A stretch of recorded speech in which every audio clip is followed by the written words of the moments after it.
Welcome Benedetta Tagliabue to CCA this evening as part of our architecture lecture series. Benedetta is a partner and the director of EMBT, Marias Tagliabue, one of the most accomplished and creative, I would say, of Spanish architectural offices operating globally. EMBT is based in Barcelona, and they also have a satellite office in Shanghai, where the firm was responsible for the design of the Spanish pavilion for the Shanghai Expo in 2010. And this project, designed by Benedetta, also received the prestigious RIBA International Award for the Best International Building in 2009. EMBT is an exceptionally innovative practice, both underscoring, I would say, and exemplifying in many ways the dynamic aesthetic impulse, the spatial inventiveness, and embodied materiality for which contemporary and historic Spanish architecture has become known. We had the opportunity this past summer when we were on Water City's travel program to take the students to their studio, and we very much appreciated the deep culture of making and, of course, the many, many models that filled the office.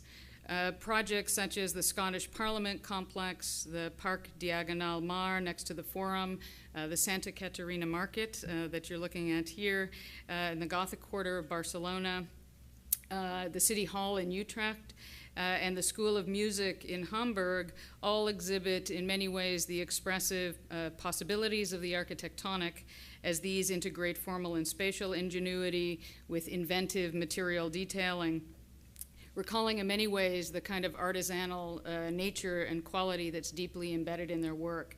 And I would say despite the complexity and the multiplicity of parts, each of these architectures is truly singular and continuous in the ways that we often understand a work of art to be, where the attention to detail extends from the most intimate or minute interior detail or element or a piece of furnishing to the larger landscapes or urban projects. Under Benedetta's direction, EMBT has extended the terrain of architecture to include not only the details of industrial design, furniture, interiors, but also the realms of landscape and urban infrastructure. The firm is doing work across the globe, currently working on projects within the Hamburg Hafen City Harbor in Germany, a new campus project for Fudan University in Shanghai, and a new museum in Nanjing, China, a church complex in Ferrara, Italy, among many others. The work of the studio has also been published extensively and exhibited in such prominent museums as the MoMA in New York and the Pompidou Center in Paris. Benedetta originates from Milan, Italy, with degrees in architecture from Venice and New York. She started her collaboration with Enrique Marias in 1991, and they founded EMBT in 1994. She's taught as a lecturer at many international schools, including most recently being a visiting professor at the Harvard Graduate School of Design and Columbia University. Please join me in welcoming Benedetta Tagliabue.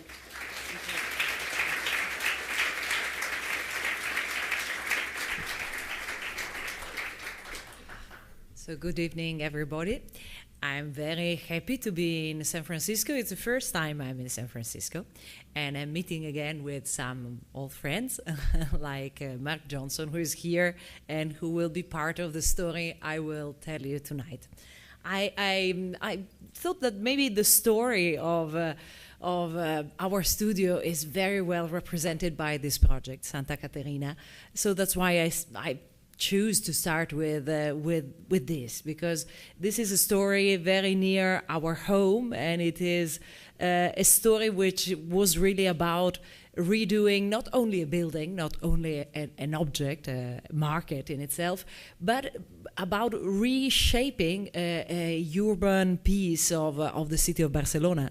And this was done also really thinking that we were living in this area and we were really like egoistic neighbors, and we really wanted this area to become fantastic, to become beautiful, and to make this gray go away. When the project started, the situation was like this. It was in the old city of Barcelona, and it was a very, very dense piece of city with a market which was in a state of decay. And we had to work during many, many years to transform the area, make the neighborhood become a little less closed in itself, a little more open. And this piece of architecture was, of course, very important in order to transform the city surrounding it. So many times the market of Santa Caterina is identified as a colorful building, as an individual thing. But I think really it was a urban project, very much about looking at the situation as it was in this moment. No, a very, very dense city, very closed, very broken, because some openings were done but were not finished. And after many years from the first openings, the market was of the beginning 1830 or something like that, so 150 years before, and this opening of the Via Laietana was done in the 30s. Then the city remained stopped, and we had to start again in the 90s and rethink how to give light and air and life again to this piece of city, which was remaining in a kind of static and closeness. So we were working in a piece of city which was so complex that we ourselves had to represent the piece of city in a kind of a very big model where we were cutting the destruction which were going on in the same time. Because in that moment, some destruction were taking part. The European community was paying for giving light to a very dense habitable city, but the project was not ready. So during destruction, we were doing the project, and our tool was this little model. And many politicians came to our office to discuss with us and to think about how to make a better city in this very, very, very fast situation. So as you see, the market was the point of attraction. Here you see the cover of the market, the roof of the market, arriving in the main street. That opening is a new opening, and the market itself is kind of indicate the new opening, and it's also making the very big avenue a little narrow in order to show that you just enter into a kind of a smaller neighborhood, which is not the bigger one of the bigger, newer Barcelona. So this was the pergola and the old market transforming into a kind of new roof where people would feel protected and attracted and would be attracted to go inside this new jumping roof, let's say, jumping on top of the old walls and attracting people and making the street becoming a kind of a more public place. So this market was very important as a urban piece, was a kind of reshaping the new opening that we were doing in the old city of Barcelona. And the fantastic part of a market is the inside. No, really, when I went to Barcelona, because I'm Italian, I really discovered that markets were a fantastic piece of civilization of Barcelona. They have something like 65 markets, and where you go there, you can find fresh fruit and fresh fish and vegetables, and the colors that you have inside are really very fantastic. And also the light of the building is designed in order to underline this beautiful sensual place. So we wanted this sensual place, these colors, this attraction to become urban, to become really something that you don't see only when you are inside the building, but that you see from the outside, and you are surprised, and you are going in a place which was a kind of a abandoned place before.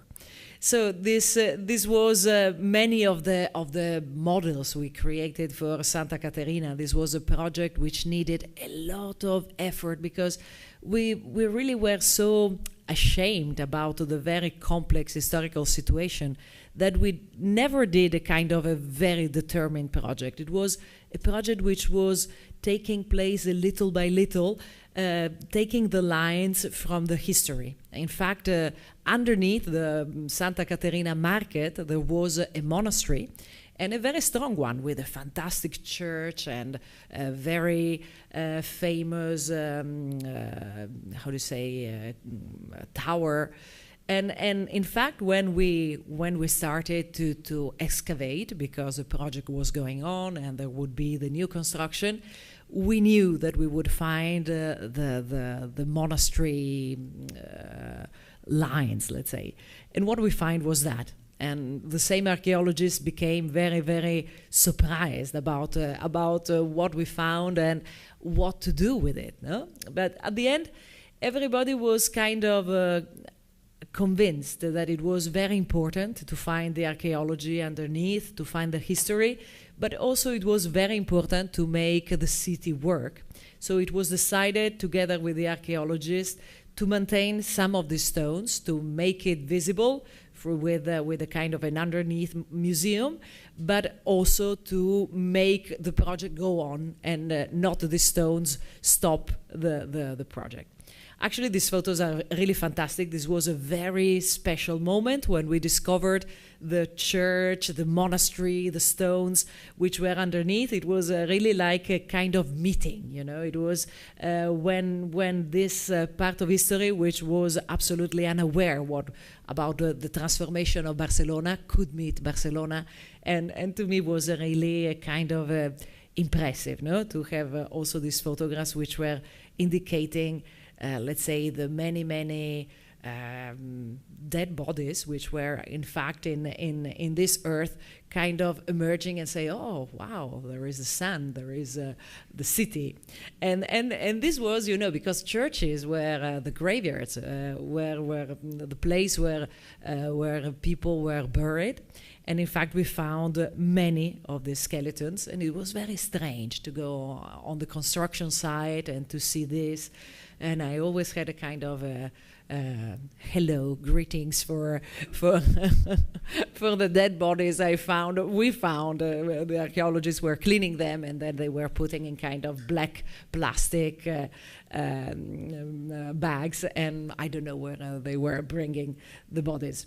But in the same time, it was really like this. No, you had this mixing, very, very, very strong mixing of the archaeology and the construction. No? You had this, which were the dead bodies of construction, and then the new body of construction, which sometimes really was looking more archaeological or more older than the real old part. So really, I think Santa Caterina was, to us, only also a kind of a teaching about how to live together with the existing city.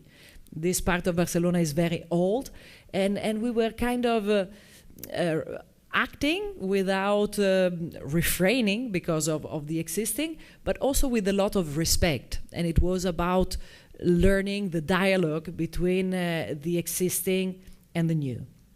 And the new roof was conceived as a kind of a very, very light canvas on top of this activity. So we know that the terms market in Catalan is the same as the term piazza, as the term square. So it's really the public space. Going to the market is going to the public space.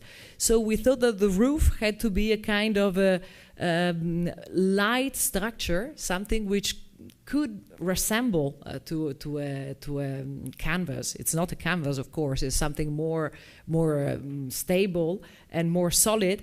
But this geometry, which is actually very complex, was given by this desire to make the roof become really like something floating on top of activity, of a public activity, and making very clear that the public activity happening in the street or happening inside the market would be nearly the same activity of people in a public space moving freely. So we started this construction of this very, very complex roof. It was very nice to have this big iron structure which was done by artisans. I think this project was really the artisans' celebration. You see this man at the end did some of the most complex structure without doubting and without difficulties. And the place where this was built was not a very enormous place. It was a kind of a good artisan place that you can find many in Spain, and which were very, very used in this project. So you see, these are the pieces which then will be mounted and assembled in place in the Market Santa Caterina. And these were the important structure which was suspending all the rest of the structure, so that you have the feeling that the structure is totally light, because the very strong part is not visible, is mainly outside the main roof. And then the rest is kind of suspended. You see inside, you only have the feeling of the cables, which are just keeping the arches. And then the arches are getting in and out from the structure of the roof, making this kind of hint, understanding that this feeling of being very, very light is in fact a very big effort that we have done our best to simulate as a kind of easy one. So the roof is a structure with iron, you have seen it, and then there is wood, and then this making the wood very, very thin was very useful, because then the geometry could be followed, and it was a very, very difficult geometry. And on top of that, with the tradition which is very Catalan, we put ceramic, but the ceramic was given by the desire of reproducing this fantastic world of colors and beautiful perms in the outside of the city. So we really reproduced a piece of a selling place, let's say, and then a fantastic ceramist, other artisan in Barcelona, was able to reproduce many different colors, so that as if it was a series of pixels, this big image of fruit and vegetables on top of the roof was reproduced by ceramic tiles of very different colors. Then these ceramic tiles were assembled together in kind of big hexagons, and in fact the hexagon is the shape which is easier to adapt to a very complex geometry. And it was kind of easy. You see that each one of the hexagons have a number, so it was a kind of a puzzle that every day the artisans were doing, and saying, oh yes, next to this there is the other number, and then the other number. And it was very possible to make this very big drawing on top of the roof Santa Caterina, so that this would be a kind of a present to all the neighbors, which finally, after having had a kind of a decay building for during many, many years, would have a kind of a roof which is a kind of a landscape in itself, becoming a sort of a garden, visible garden that they can watch upon. So the way of putting together the ceramic was very, very special, very nice. It was invented. It was an invented system, but it was kind of working. Also, because this is a tradition of putting ceramic on top of roofs, there was no great difficulties. Maybe the difficulties were in special places where at the end the hexagons were meeting. Then you had to create special pieces because the meeting was not totally perfect. But in principle, this was adapting very, very well to this very complex geometry. And little by little we were observing the roof of the Market Santa Caterina becoming more and more colorful. I have to say I was kind of scared, because we believed that this colorful roof would be something inserting very well in the city of Barcelona. But I was, of course, very ashamed. No, as architects, we do decisions, and then it is very tough when the decision becomes a public thing. But one day, my daughter, she was about 7 or 8, she saw the roof because we live very near, and she said, "Oh, the roof Santa Caterina, Mommy, you did a very beautiful thing." And this really was, to me, I kissed my daughter and said, "Thank you so much." No, it's true. And so this is what now the neighbors of Barcelona have in front of their windows.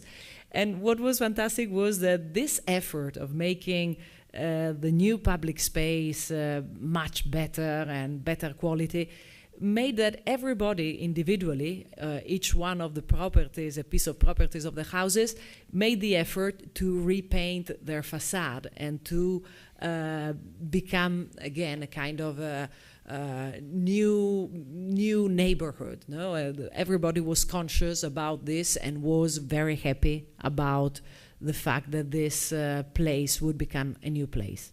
Also, new housing were built very adjacent to the market Santa Caterina, so that it was very clear that this was a project in a way in the old fashion. You know, you have this housing living together with the market, living together with the public space, with the parking, with everything. So it's really the essence of an old city, of a European old city, which is a lot of function all mingled together, making each other strong. No, so that, for example, the old people living in that new housing can have this possibility of asking with the basket to get some of the food up from their windows, which is something which usually happens in Barcelona. And on the front, you have this kind of roof coming out, which is jumping on top of the old walls, which we maintained. And it's making very clear that this roof is not touching, is as if it's suspended, and the space inside and the space outside is nearly the same thing. So in the past years, actually, these arches were used as open arches, and the commerce was happening on both sides. And I think it would be nice if this kind of tradition of letting the building be very permeable, very open, would go on, so that this roof is trying to indicate the way of using the building and the way to make this building very, very open and very permeable. So this now is actually working. This was open in 2005, and I think it was, I'm still buying there, still living there, and the neighbors don't kill me, so this is very important. It means that the place works. And here is the space with social housing together with the back of the market. And in some days there are kind of meetings. This was the opening of the market, so that there was a lot of people.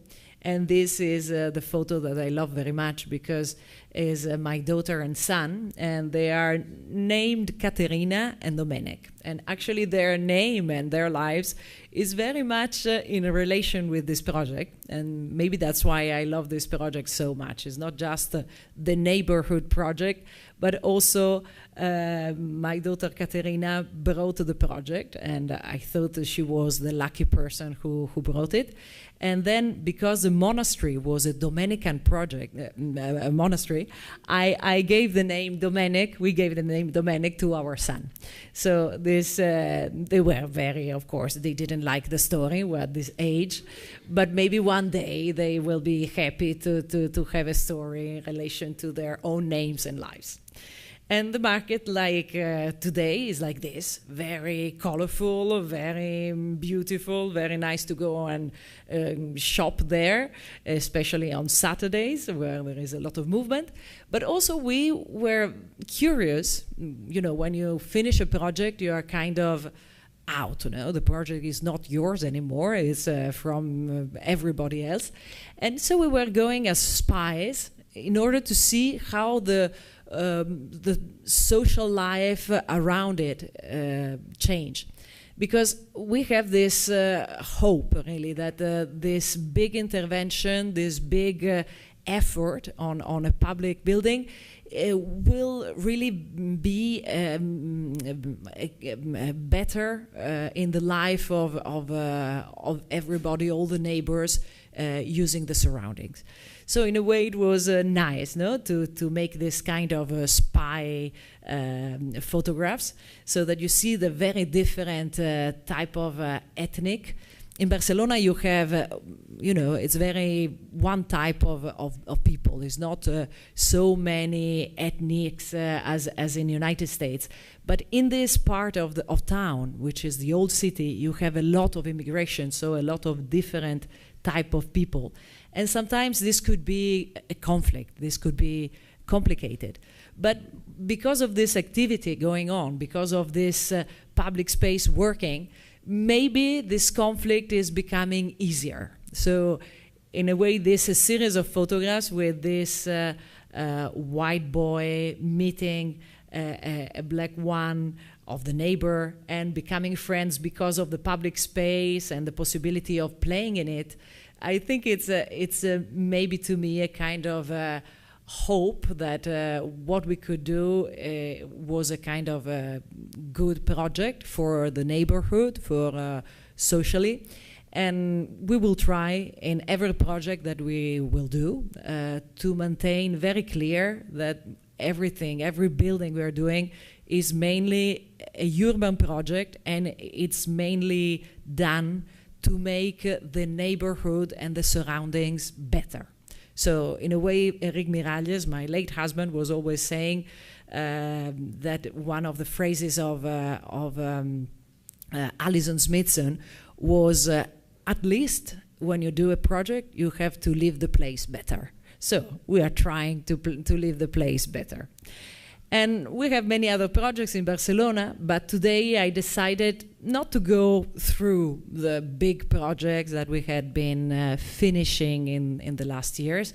Of course, there is the Scottish Parliament, there is the tower over there, which is this one, which is a gas tower in Barcelona. But I decided in this lecture now to show more something more recent and some adventure that we are living right now. You know, in the office, every year we produce many projects, something like 10 competitions, and some of them there get realized. So we are working on many things in the same time. And I think it's nice now to tell the story of nowadays, what we are doing now. This is the Spanish Pavilion. The Spanish Pavilion was a very important project to us. It opened us the doors to China. It was a kind of a joke when we did the competition. We thought it's a good idea to use a material which is weaker for construction, because this would make a kind of a link between China and Spain. In China, they produce wicker exactly in the same way as they produce it in Spain. So we thought it would be a kind of underlining that the language of hands is the same everywhere. And we won the competition, and then we had the opportunity to build this this very, very visible building in the Expo, Shanghai, and to be in contact with China, and then to start a new adventure, which to me is really fantastic. It's not being very in your neighborhood and doing things that you do it nearly egoistically. It's being very far away, but in a place which is fascinating to me, and also in a place where you open up a conversation, and this means a lot to me. Maybe we will not be able, I don't know, but we are trying, and this is a very big effort. So I might have a video. Let's see if I'm able to open it. I'm not very good in this kind of things, but let's see. If you are patient, we try. And this video I choose to put it because usually I make a lecture about how wait a second. Here I have a problem with the audio because I put it out myself. Well, never mind. It has a beautiful music, but nothing else. So I will explain you on top of the images. So this is the office. So I think through the images you also see how we work in the office, the people who is there, how artisan we are ourselves. I was speaking about artisans and the use of hands in Santa Caterina and in this project, but in a way in our office we still use a lot our hands. Now we will have the possibility to use machines which do things by themselves, but it is very important at a certain point to keep this capacity of working with hands in order to get to buildings. So this project was trying to make it clear that Spain was a kind of a very dynamic place, and also where tradition and technology was going together. So this building, it's how you say, a very, very complex. The sound is my fault. It's my fault. Don't worry. Don't worry. Don't worry. So the technology of iron, of metal, is very complex. The geometry is terribly complex, but on top of this, you have a very low-tech material, which is actually used already in the construction, which is wicker or bamboo. They use how do you say, construct scaffolding, exactly. They use bamboo already on scaffolding, and then at the end of the building they were putting something looking very much like the scaffolding to become the skin of the building itself. I didn't know what Chinese people would think about that, no? Because in a way they love very much very finished building and very also very shining. But in a way they were attracted by this material which was very, very near to their way of being.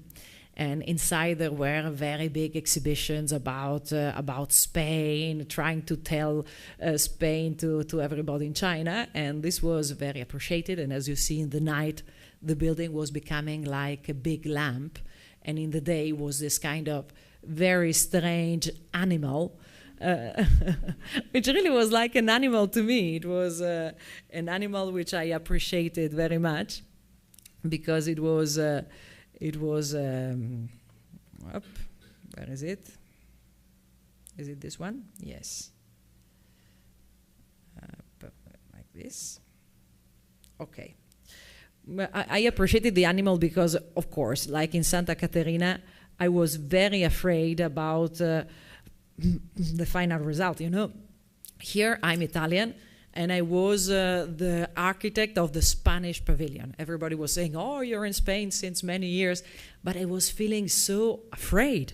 They say, if the building would be not fantastic, and this is a very experimental one, this is a big risk. So sometimes we have to take big risk, and the only way that we can try to control is to make our best in the office, to make our best. We did thousands of 3Ds, models, trips to China, looking after the construction. And then, well, at the end, the thing was working, and it was one of the most visited buildings in Shanghai. And after that, they came and say, "Oh, they do kind of strange buildings, not very big, so maybe we can give them a very special building to do," which was the museum, a small museum for a fantastic painter, which is called Zhanda Chen, who was born in Sichuan, maybe something like 100 years ago. And during a lot of years, the government in China didn't really want to celebrate Zhanda Chen, because Zhanda Chen flew from China in 1949. But after a while, they really realized that he is a fantastic painter, and so they were very happy in his birthplace to celebrate Zanda Chen again. Here I was playing, I went to Neijiang and I found the statue of Zanda Chen, and I was playing being a little girlfriend, let's say, with they say he was very womanizer. He had a lot of wonderful women. I was very happy to touch his hand. And he was actually a talent, a real great talent. People explained me because I didn't know about him. And he was really able to reproduce Chinese painting of different epochs with a fantastic technique. And then he was developing a way of painting by himself, which is now very, very special. And he met Pablo Picasso in the 60s in Côte d'Azur. And in that time, Pablo Picasso, with the brushes given by him by Zanda Chen, he made a portrait, which was this one. Apparently, the woman of Zanda Chen, the wife, commented, "Oh, this is really ugly," but it was in Chinese, of course. And Pablo Picasso didn't understand and say, "Oh, would you like it?" And this was given to him. And I think it's really fantastic. No, of course, it's not the traditional way of using brushes. It's not the traditional way of making a portrait, but this was a fantastic story to put the two people together. So we were called in Neijiang in order to do a building which was kind of celebrating the relation Spain-China, relation Picasso-Zanda Chen. So we used this painting, this portrait, and we thought that this could be the kind of base, footprint, for a series of pavilions in a very nice spot, which is a natural hill in the city of Neijiang. And some of the figures coming from Zanda Chen paintings were used in order to make the profiles of these strange pavilions, which will be like, let's say, like natural things going around the vegetation without destroying the vegetation in this piece of land in Neijiang. This project was very nice to me and gave me the opportunity to meet Mark Johnson, who is here in the room, and who wrote, I had his name by a fantastic catalog that he produced of a retrospective of Zanda Chen here in San Francisco. And so I loved very much what he was writing, and I invited him in Columbia University when I was giving a studio dealing with this theme. And he was fantastic. It was really a fantastic relationship and fantastic information about the real life of Zanda Chen, his art. And so really he got involved in this project. And we really would like to see this project realized. And now this series of pavilions are still a kind of, we don't know if they will build it or not. They're still thinking about changes, about politics. Chinese politics is very complicated. But I really hope that this could be a kind of a fantastic small place where Zanda Chen was born, you will be able to visit his work, or maybe also the reproduction of his work, or maybe also the gardening. No? He was doing fantastic gardening. He was a person with a lot of characteristics. He was a cook, he was a gardener, he was a painter, he had many things. And so Mark Johnson put us in contact with the family of Zanda Chen, and they also told us that this of building in pavilions in a garden was something that Zanda Chen was using very much also in his own houses. So we didn't know, and it was by chance, but this is another reason to try to build this building. So we don't know if this will get built, but more than a year ago, we had a kind of a first stone opening, because in China they love celebrations, And you see that it was a real celebration with a lot of colors and a lot of beautiful things and globes flying in the sky and people going with a lot of colors on top of the mountain where the building will be. And also, have you seen the big reproduction of the building? All the politicians there. So this is a kind of a hope that the thing will not stop here. It will go on. And this is a moment which was in a way a kind of a diplomatic moment, which I thought was fantastic. It was provoked by Marc, who could introduce me to the real family of Zanda-Chen. She's Singh. She's the younger daughter of Zanda-Chen, and by chance she got married with this man. I think they met in Berkeley, so you see the stories in the world are always very, very near, and they met in Berkeley, and now they live in Madrid. So when we received the delegation of the Neijan politicians, we invited them, and it was very, very lovely to see the daughter of Zanda-Chen, who had a life very far away from China, from the place where her father was born, meet again with the politicians. And this was to me a kind of a feeling of the possibility now to meet, to open the world, to have a world which maybe is complicated but also absolutely fantastic, where things can happen and where we are very much in contact, and where we have to try to use the maximum the fact that we are so much in contact and that we can have good opportunities from that. So this was also a nice thing, the tradition. The politicians were very nice to me. They had only nice small drinking. But with my collaborator, they had the day before a kind of, how do you say, a drinking guerrilla, this kind of a fight that they usually do in China. And, they prove their fantastic capacities about drinking and drinking and drinking. And so my collaborator was very drunk the day before, and in this moment he is totally afraid, totally terrorized by the fact that he would start again. He was saying, "Oh, my friend," and the other one wanted to run away. And it was a very, very nice situation, very nice moment. So in China we are doing right now many other projects. Some of them are competitions, so they are secret, and some of them are kind of one competition, like this one, which we did for a university, a big university called Fudan. When you say Fudan in China, they say, because it's the oldest university. Oldest university means at the beginning of the 20th century, so 1909 or something like that, because before they didn't really have universities. So it's a very recent one.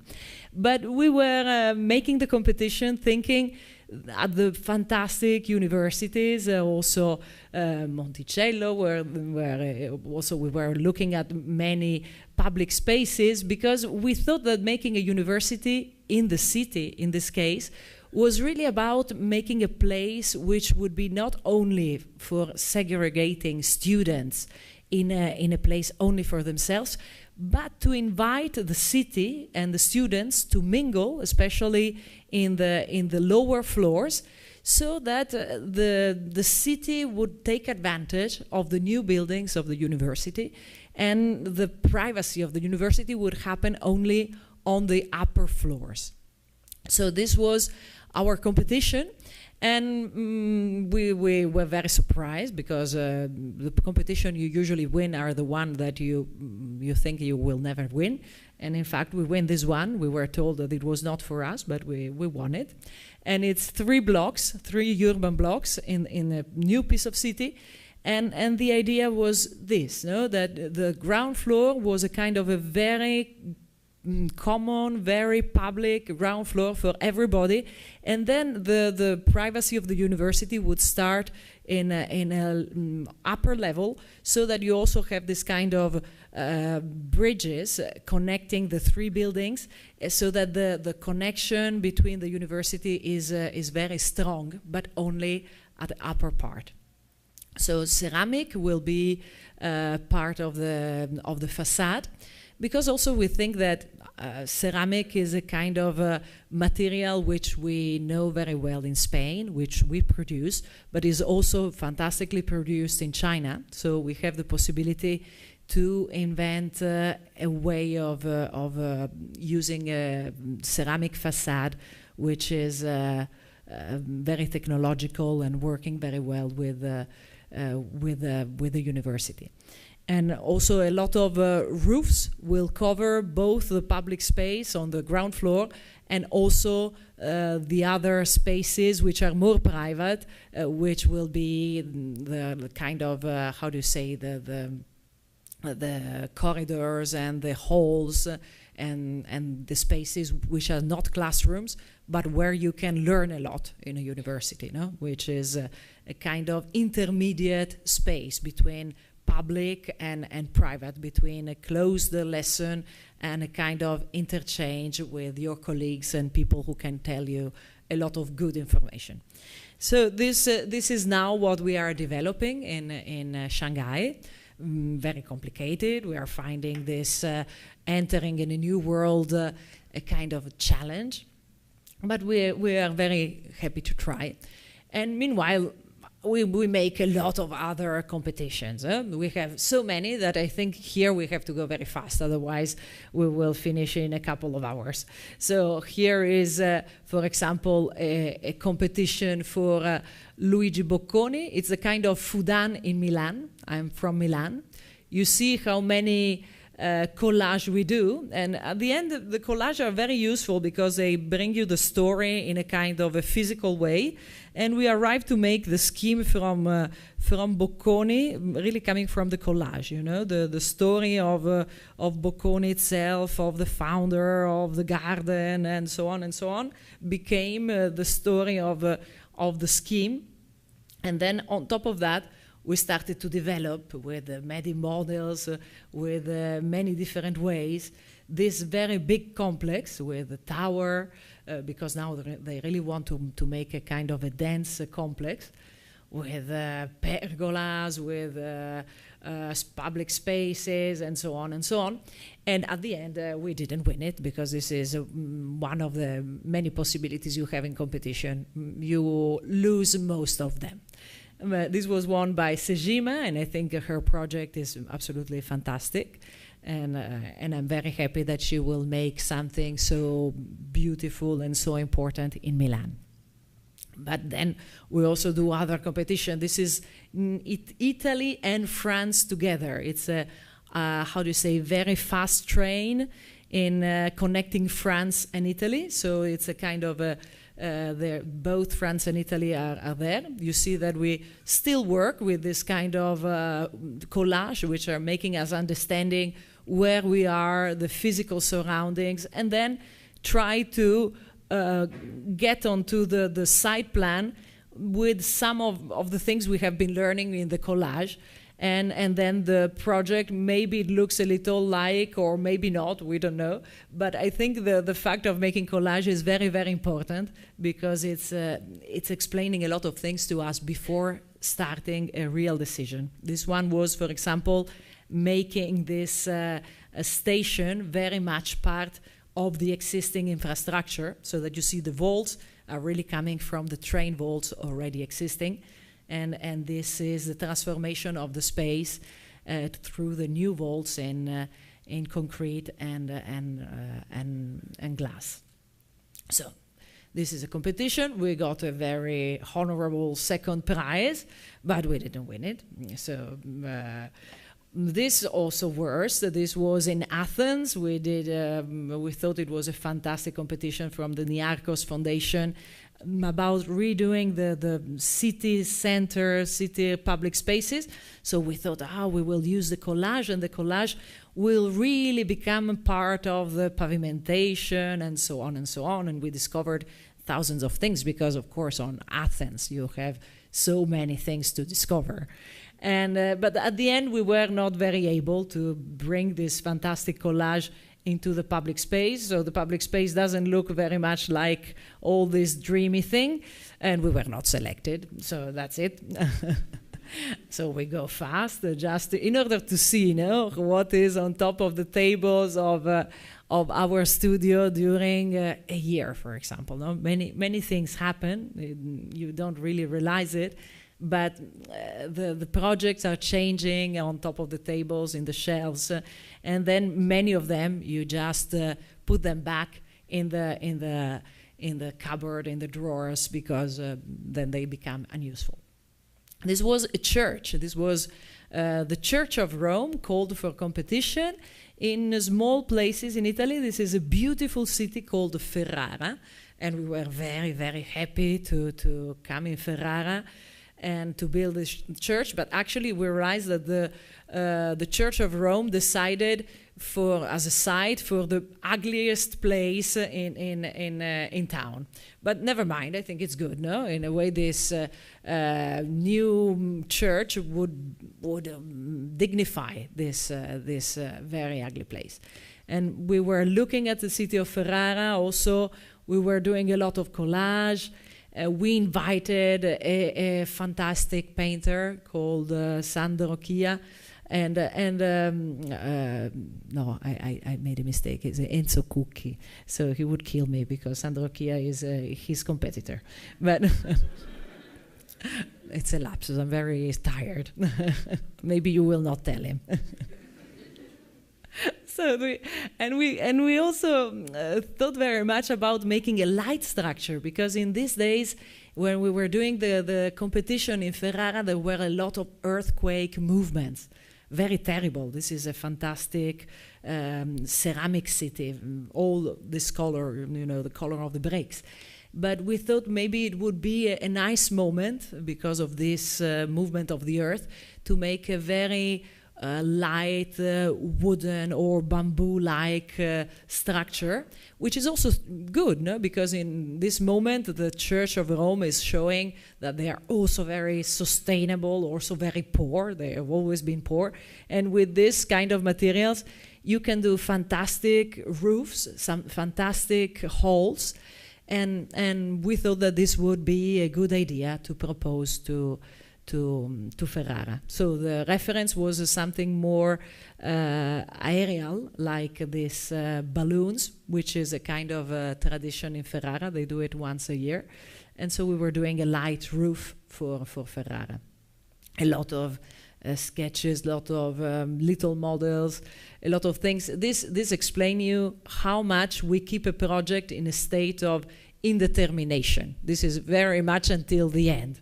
Then the moment arrives where you have to give your proposal, and then you have to close. And we decided that the church would be like this, the complex would be like this, and we had also kind of very simple renders or images of how to arrive to the church. But then I realized we forgot about the cross. We didn't put the cross. So I said, oh my God, now we've lost it. No?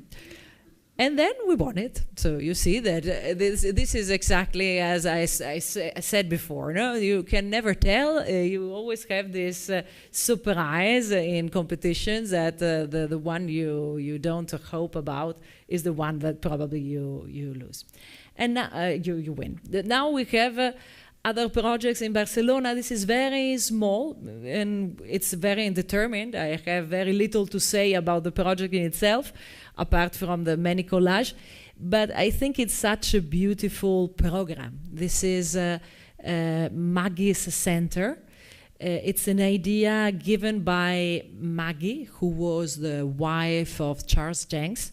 She suffered cancer herself, and she realized how difficult it is to be cured by cancer in a hospital. So she was inventing a program with then Charles Jenks made become a reality, where small houses would be built next to hospitals, and these small houses would host a kind of a kitchen and very comfortable rooms, and it's just a place where people who are going through a cancer treatment can run away from the hospital and go in these places and find comfort, find people in their same situation, share a story, share a cup of tea. And they already had a lot of Maggie Center, especially in UK. They have one from Frangeri. They just opened one in Hong Kong from Frangeri, and then from Oma, from Rogers, from many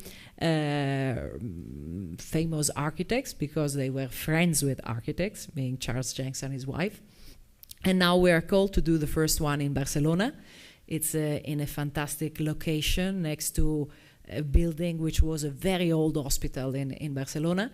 And so we are in the middle among the two hospitals, the new one and the old one, which was a modernistic one. We are here.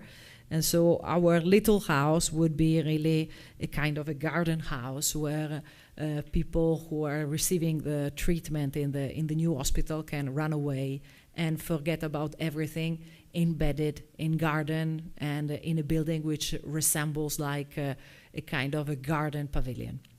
So there's little to say more about this building apart the fantastic program.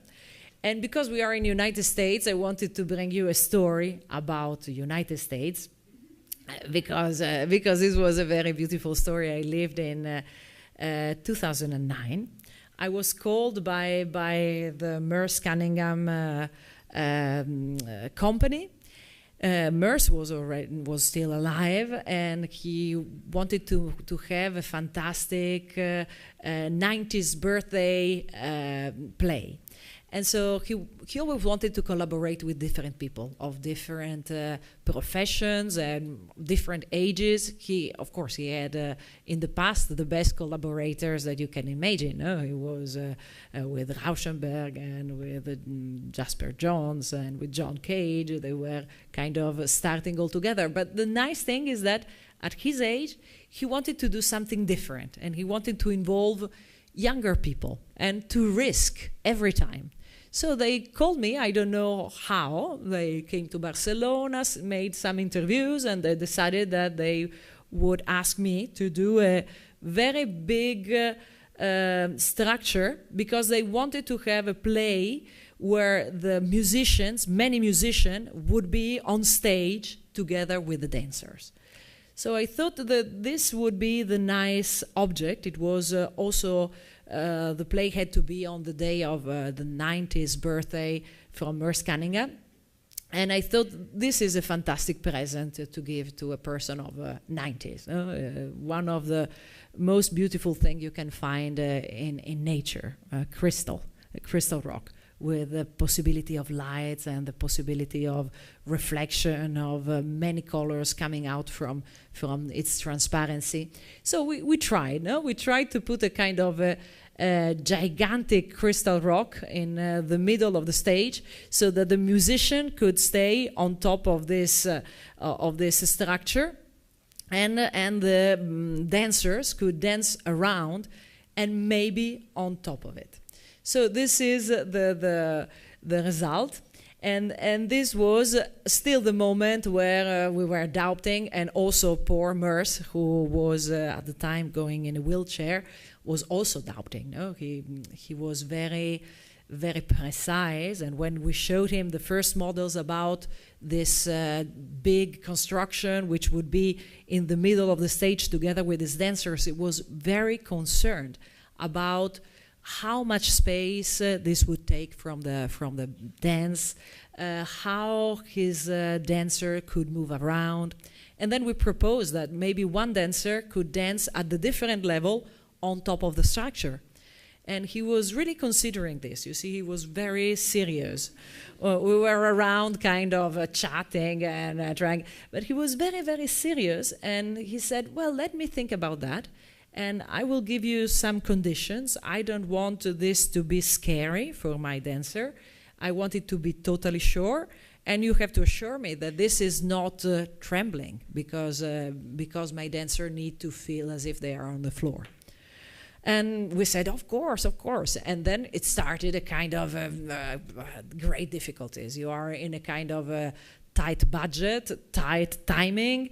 You need to fulfill the desires of everybody. The theaters are not used to receive gigantic construction of about 8 tons, and they were all protesting and finding difficulties. Then we decided to build it in Barcelona because it was the cheapest. And I knew that Merce Cunningham loved very much artisans. No, when I was meeting him in his house, he was explaining me a story about a Polish artisan who came and repaired his window, and he was telling me that he was looking at the way of working of the Polish artisans, and he loved very much how nice he was in doing his work. So I knew that in Barcelona, some of the artisans are like this. They are very good. They are very knowledgeable. And they know how to work fast and well and also very cheap. So with this artisan, we produced this incredibly complex structure, which had to maintain on top 12 musicians, physical, with their instruments. At a certain point, one of the instruments was also a grand piano. And then luckily they changed their minds and it was a guitar. But because the grand piano was very difficult to host. And this part is where we are all standing. It's a kind of how do you say, you can move this part so that the dancer could go on top, find the measurement and have a little dance on top of the structure, making a kind of a difference. No, usually the dancers dance always on the same level, but in this case there was someone on a different level. And this is the face of the artisan. He couldn't speak one word in English, zero, absolutely. But he was not afraid. And then I obliged him to come to New York, and he was very happy coming in New York and seeing how the people was working in the theaters in New York. And here is the manager of the company. He is terrorized in this moment, you know. Because there's always a moment where everybody in a project is a kind of very scared because you have to trust the others and you don't know if the others would be good, no? And he was coming to Barcelona and saying, my God, what can we do now with this enormous structure? And also the structure had wheels and we were supposed to rotate it so that in the different acts the structure would be always different. So you could see some of the musicians sometimes yes, sometimes no. And this is the kind of, how do you say, movable part, so that sometimes it could be used for dancing or sometimes could be just closed and look very different. So then we cut it into pieces, put it in container. It arrived in New York. The artisan from Barcelona arrived and helped in the montage of this very complex thing. And here was Merce looking at it for the first time. He had seen the little model before, and this was the first time he was commenting. And I was hoping to give him a kind of a crystal rock, let's say. But he then said, oh, I love it. It looks like a ship. And this, I think, was a very, very good metaphor, maybe better than the one that I chose. And it was really a ship which, where all the musicians were giving the music to let the dancers move around it. And then also the structure itself was moving and was becoming a little like one of the dancers. So this was the adventure. It was very nice. Merce called it nearly 90. I think he was a little superstitious. Of course, he didn't know if he would arrive to his 90th birthday. But he arrived, and this was 90 minutes, 90th birthday. And he was really celebrated in the BAM in New York. It was fantastic, a very, very strong love for this incredible artist. And soon afterwards, he died, something like 6 months afterwards. So it was really the last piece, and it was incredible that by chance I had the possibility to be near such an artist and such a fantastic person. So this is the structure inhabited, so that everybody can see how solid it is and how difficult it is to make something so solid in the middle of a theater. So I think now we have too many things. I think it's impossible to explain you so many things. There are thousands. This was a fantastic exhibition in the Tempietto of Bramante in Rome. We could do a little thing by putting some cushions of the same, reproducing the same texture of the floor. So instead of being a kind of a very erratic, impossible building, it became for sometimes a kind of a hippie place where everybody could sit on the floor and have conversation inside. It was a very nice possibility, and the expo itself was playing with the antiquities of Rome in a kind of playful way. This is also something which happened this year. It was in June. With Harvard, we opened a space, an exhibition space and a workshop space, which is named after Enrique Miralles, my late husband. So it's the Enrique Miralles Foundation. This is the moment of the opening. And now this foundation exists with Rafael Moneo, Mose Mostafavi, and Boigas, and Elias Torres. So a kind of a good blessing for the opening.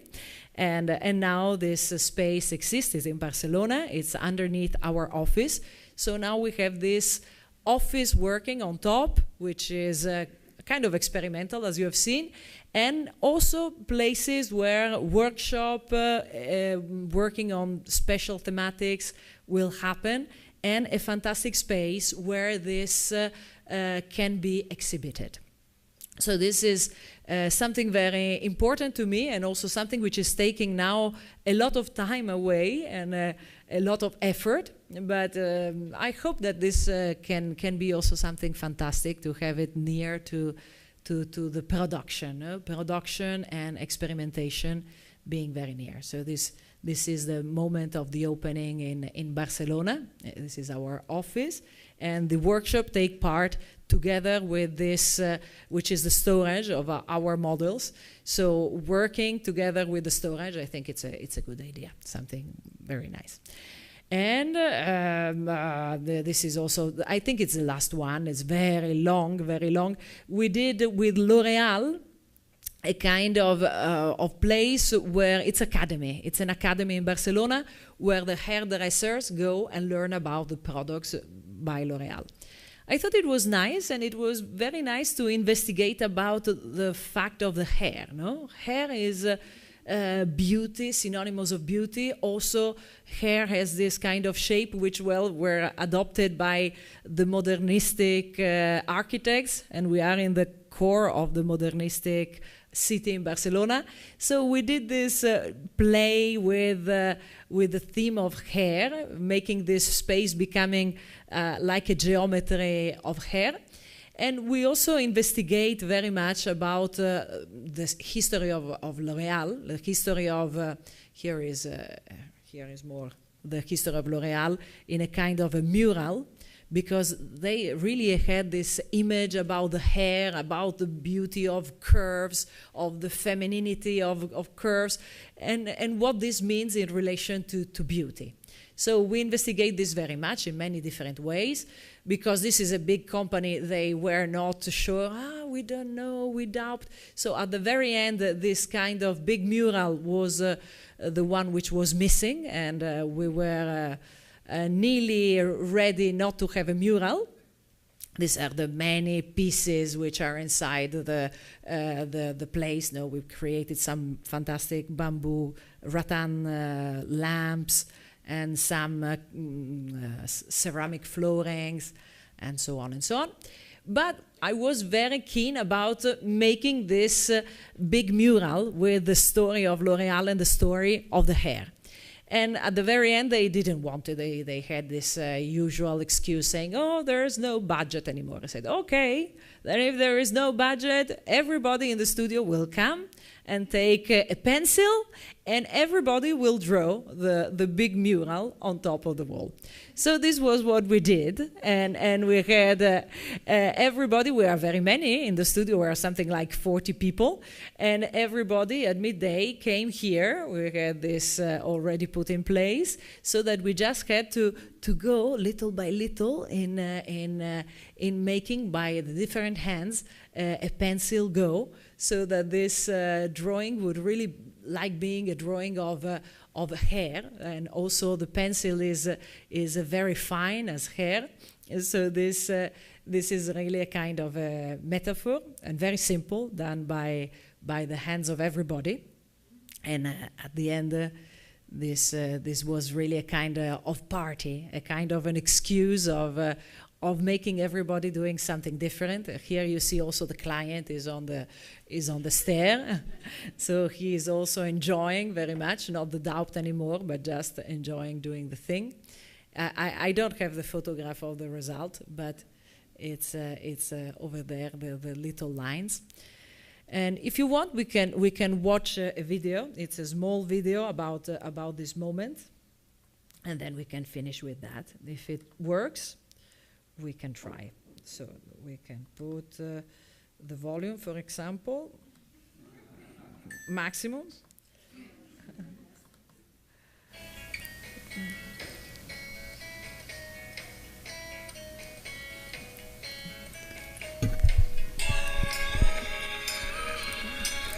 Nearly finished, it was not finished.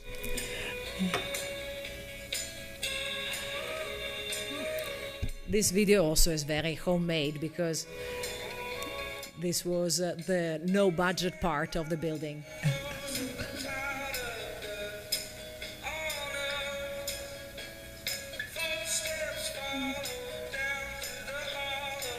Everybody arriving.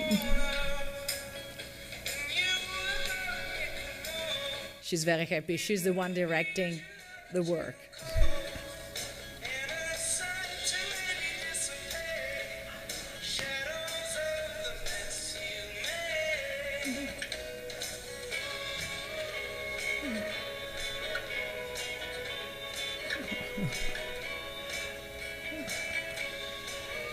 The artisan.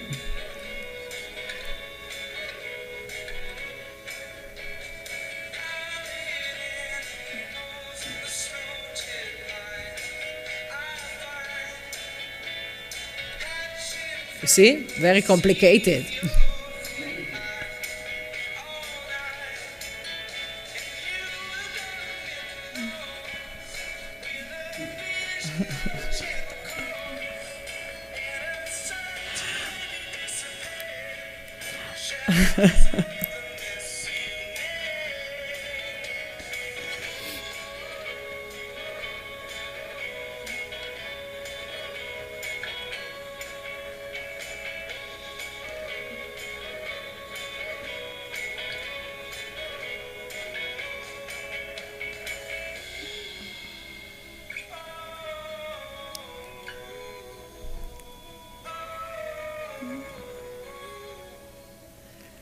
I don't know how it finished. We can go to the last part, because I don't know if we see the finished part. Oh no, we see the roof. Yes. Some, at least.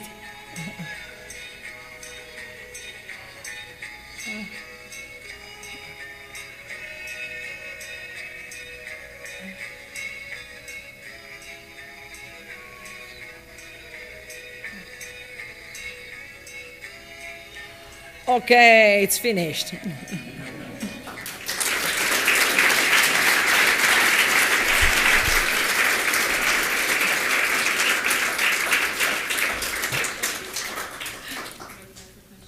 Yes, I'm here for questions.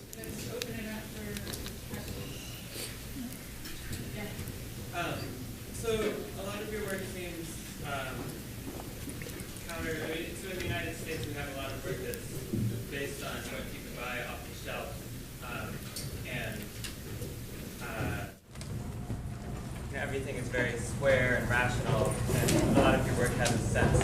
wonder and whimsy and this idea of, you mentioned at the very end of your competitions you have to like land it.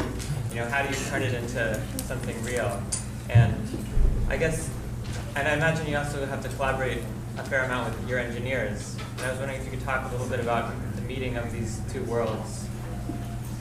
I think you're right. No, of course there are worlds of different point of views, but now you made me think that the fact that we have to collaborate with engineers, we have to collaborate with people, we have to collaborate with the client, so we have deadlines. This makes your thinking, your flying in many different directions, become real, obligatory. So in a way, I think it is really fantastic to have this mixing of the academy or of a world of experimentation and the reality. I love it very much. I think it's really fantastic because it makes you adapt to necessities and to what is demanded by the situation. Also, these lectures, I'm never ready. So whenever I know it's the lecture is at 7, I have to finish. So the thing that I think is kind of the most notable about what you showed is this balance between the handmade and the digital. And as we like continually kind of drift away from the handmade, is there any key point that you can give or clever ways that you like to use the hand in your work? This of handmade, it's complicated because our world of production of drawings has been changing so much in these last years. When we were starting with Rick in the 90s, we were resisting about designing anything with computer. We were obligatory handmade and fantastically drawn with a fantastic compass, beautiful tools, beautiful instruments.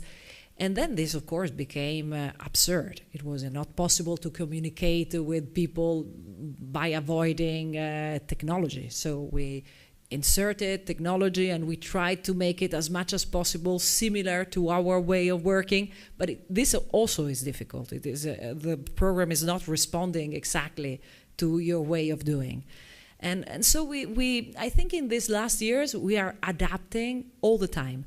And models were our way of maintaining very strongly the handmade, because it's really fantastic. No, maybe you cannot very much in drawings, not anymore, but in models you can. But now we will have the challenge of machines, fantastic machines arriving and making you doubt if this is useful or not. But anyway, we love it. We love it very much, and we can change, but we think it's important to maintain a part of handmade, because it's a part of thinking also.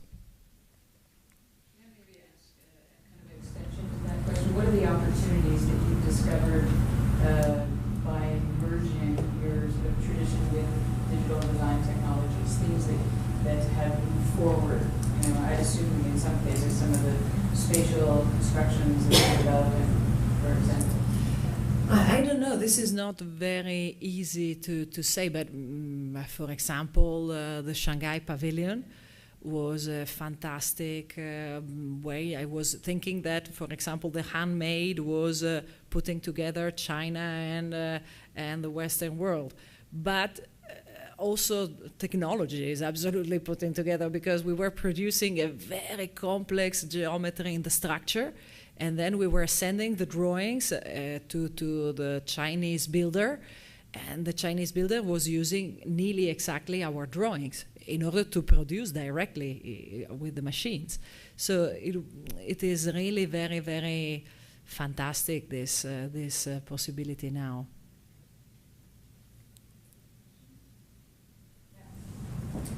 I really like your collages and how the process you could see in the final products. And I was curious, like in the collages, do you do this in a collaboration or on your own? And do you see it more of carving space, or is more of a surface translation? What did you say? The closest? Well, the collages. Ah, the collage. Oh no, I do very little. I only do the mother. In a way, I like very much to have talented people in the office, and some of them are really fantastic in some things, some others in others. So it's a way. It's important to choose the right people in order to do, for example, collages or other type of experiments. And this last collage, I think, were done mainly by one girl who was very, very talented and was able to bring together a group of collaborators with her with these collages. They are of the same year, so it's very easy that this is more or less the same hands. But we have different type of collage, a little different, because they correspond to a different moment. So there are, in a way, it's also adapting to the people you have in the office, and like this work, this big drawing in L'Oreal. At the end, everything looks the same, but there are the hands of everybody. Someone was very, very strong, someone was very, very light, and it's very different personalities expressing in the same technique.